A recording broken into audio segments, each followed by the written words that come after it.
The Dragonback Series by Timothy Zahn. Book 6. Dragon and Liberator. Chapter 19.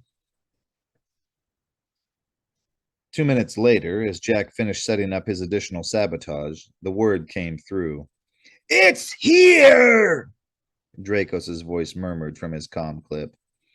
8 guards on duty, all Brumgas, with another bank of video displays showing the approaches and the other weapons room. Any humans or Valaga in sight? Jack asked. Neither here nor in the corridor, Dracos confirmed. And the weapon is definitely pointed at the other one. Jack smiled grimly. He'd called it all right. Langston's death weapon was the bait, and this one was the hunter. Only Valaga had been smart enough to hedge their bets in the other direction. If Dracos went for the more obvious bait, fine, but if he somehow sniffed out the location of this one, the result would be the same. The minute he appeared at either end of the shooting gallery, the other end would open fire. No doubt the Valaga had given clear and explicit instructions to the Brumgas manning the weapons, though they'd possibly neglected to mention the fact that each group was in the other's sights. But plans and instructions had a bad tendency to change in midstream. The Valaga, clearly uninterested in risking their own precious skins, had pulled back to a cautious distance and left the front lines to the Brumgas. That mistake was going to cost them. Okay, Jack said, working his way back to his original spot and the power line switch he'd wired into, now, 3 different consoles. Touch off in 15 seconds, with diversion kicking in probably 3 minutes later. Listen for the signal and don't go to sleep on me. Don't worry, Draco said dryly. And be careful. You too. Jack checked his pockets, making sure he had the 2 wire-wrapped bottles he'd managed to rig in the past few minutes. There was nothing but water in them, but the Valaga leaning over their monitors wouldn't know that. Then, opening his flight suit collar to mid-chest level, he crossed his fingers and flipped his switch. It was reasonably spectacular, as such things went. There was a multiple flash of muted sparks from the various sets of rigged wires, though most of the action was taking place up inside the consoles, where he couldn't get much of a view. There was a soft hiss from one of the consoles, accompanied by the acrid stink of burned insulation and electronics.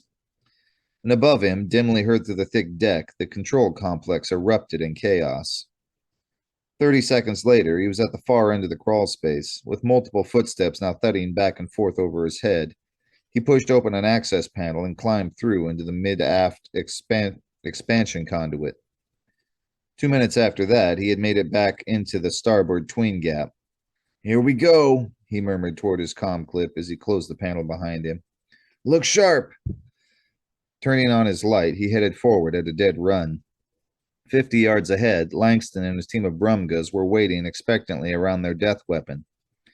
Between Jack and them were the spy cameras the Valaga had planted inside the tween gap, 1 room over from them. 1 room over from the waiting death weapon. Distantly, Jack wondered whether anyone would be watching the camera monitors. Dracos' count had just reached 3 minutes when the Brumgas in the room beneath him reacted. There, one grunted, pointing toward the bank of displays. The boy! One of the others slammed a massive hand across the room's intercom switch. Control! Mershpa! He called. The boy is in the hull gap near the starboard weapons bay. There was no reply. Dracos peered through the grate as Jack's image hurried up onto the camera.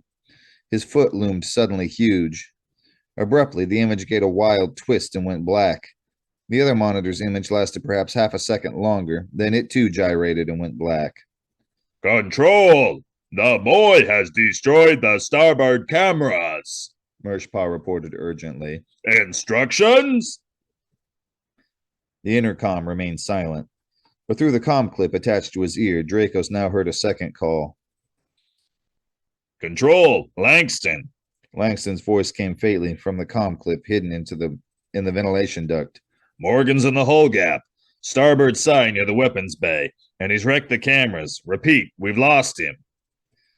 Below Dracos, the two Brumgas at the Death's controls looked uncertainly at each other. Apparently, their instructions hadn't included this possibility. Control! Mershpa! Mershpa tried again. The boy is somewhere in the hull gap, perhaps still near the starboard weapons bays. Instructions? Control. A dark voice came over the speaker. Was the Kadar with him? Dracos felt a shiver of anger and disgust ripple through his scales. That was a voice and tone he knew all too well. Whatever damage Jack's sabotage has inflicted on the control complex, at least one of the Valaga was still on top of the situation. I could not see him, Mershpa said, a note of relief in his voice. Finally, someone was there to tell him what to do. Instructions? One of the Brumgas at the Death's controls called. For a few seconds, the speaker was silent. Dracos felt his claws sliding restlessly in and out of their sheaths as he watched the Brumgas fidgeting below him. If Jack's attack on the control complex had made the Valaga too nervous, they might take the cautious way out and simply order the Death to be swept across the ship's bow. If they did, Jack would die. Watch the monitors, the Valaga ordered. Let me know when the boy reappears. Dracos breathed a silent sigh of relief. So the Lordover wasn't going to panic and blindly open fire. But Dracos could also hear the suspicion in his voice. He knew there was some sort of plan going on here, and he was determined not to be taken in by it. Unfortunately for him, he would be measuring the possibilities against what he knew about Kadar battle tactics. Jack's conman tactics might be something new. Control, Langston. Langston's voice came again in Dracos' ear. Repeating. Morgan has passed the starboard weapons bays and we've lost him. Do you have any orders? There was no answer. Either the Lordover was ignoring him, or else Jack's sabotage had damaged the intercom to that area of the ship. I see him, one of the Brumgas called, stabbing a finger at one of the other monitors. There! Lordover, the boy has reappeared, Mershpa said excitedly. He is approaching the port side weapons bay cameras. And he is carrying something, the first Brumga added, leaning close to the monitor. 2 bottles with something wrapped around their necks.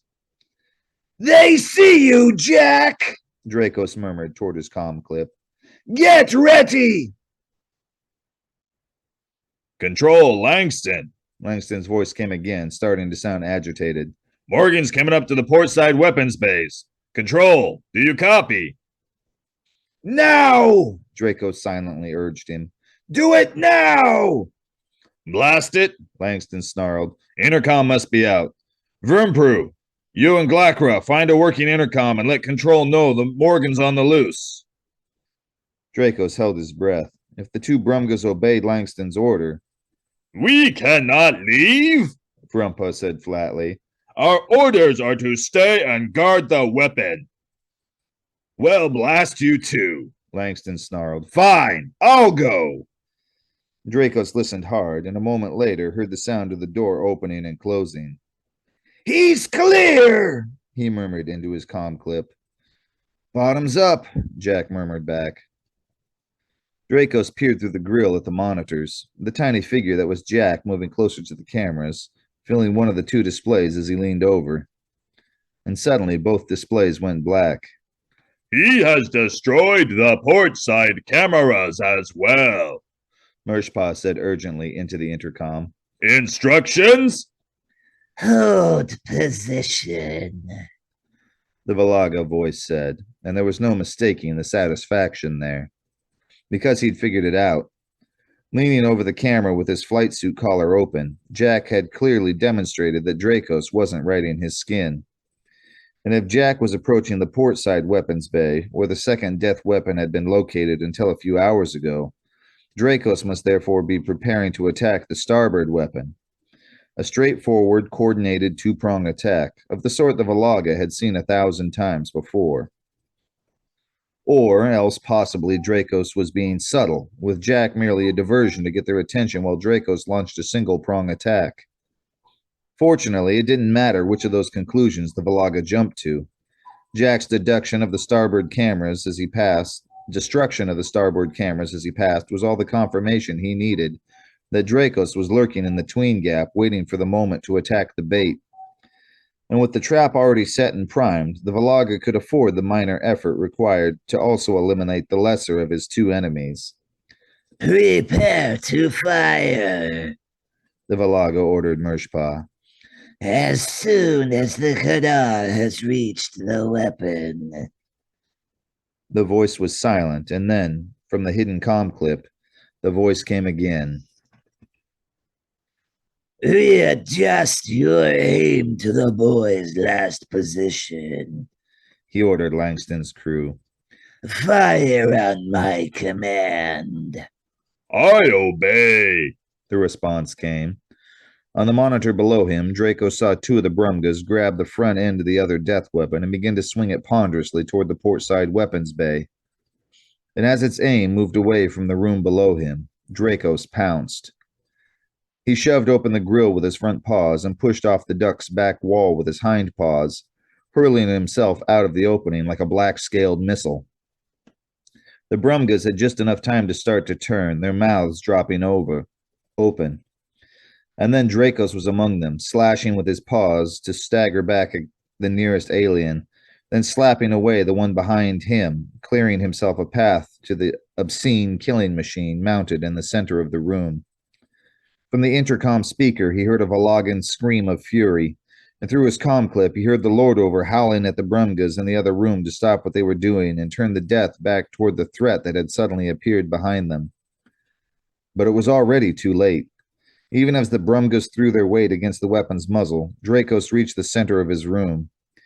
He ducked beneath the rear of the death and came back up behind it. And twisting back around to face the control panel, he keyed the firing button.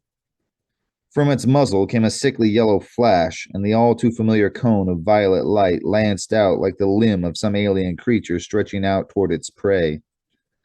The violet light hit the bulkhead, and in his mind's eye, Dracos could see it passing through the next room, and the next, and the next. And on the monitor, the Brumgas, still trying to wrestle the other death weapon back into place, collapsed to the deck. The rest of the Brumgas in Dracos' room had recovered from their shock and were starting forward. But Dracos didn't have time to deal with them now. Giving the death a quick but crippling double slash, he ducked under the charging Brumgas and made for the door. A flick of one paw at the control, a blind back-forth whipping of his tail to brush back pursuit, and as the door opened, he slipped out. He set off down the corridor at a dead run. All around him, the various room and corridor intercoms were alive with Valagan and human voices shouting orders as they tried to get their troops to the scene. But all the troops had been carefully moved out of the trap's line of fire, and it was an eternity too late to bring them back. Dracos took the corridor's turns at full speed, his paws climbing halfway up the walls as he did so. Seconds later, he stood beside the fourth and final death weapon. Dracos had seen countless dead bodies during his people's war against the Valaga. There was something about bodies killed by the death that was especially nasty, and it sickened him. Keeping his eyes away from them, he slashed at the weapon itself, extending his fury and tension as he turned it into scrap metal. "Dracos?" Jack's voice came in his ear. Dracos took a careful breath. I'm all right, He assured the other. Get back to base. I'll meet you there. "Make it quick," Jack warned. "I'm guessing they're not too happy with us just now." Dracos looked down at the remains of the death, scattered over the remains of the Brumgas the death had killed. The Brumgas he had killed with the death. Whatever is necessary. No, He agreed quietly. I don't think they're happy with us at all.